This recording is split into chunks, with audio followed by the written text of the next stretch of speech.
那另外的话就是比如说我们以前我们常常讲到一些脊椎的问题哈，那这脊椎的问题我觉得这个也很重要的哈。那我们的颈椎这边卡住，其实也会引起胸椎的闷。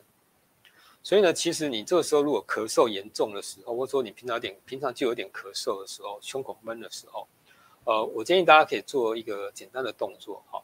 那这个动作，比如说就是我现在教给大家哈，就是我们现在这个手呢，可以先抬起来哈。那这个手肘呢，大概就是要比肩膀低一点，然后这样左右摇。好，那你这样摇的时候，你会发现有什么感觉呢？好，你会发现你的这个肺。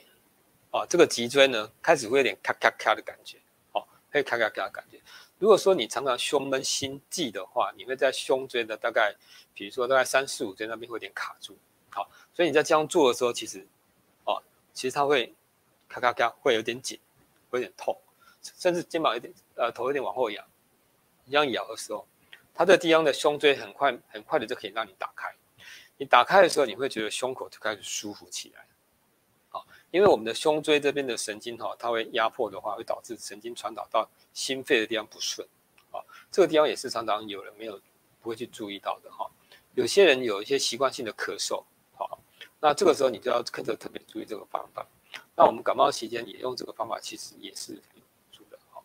那另外的话，我建议大家也可以做一个动作，就是你现在双手合十，然后手往上，然后再往外画个圆。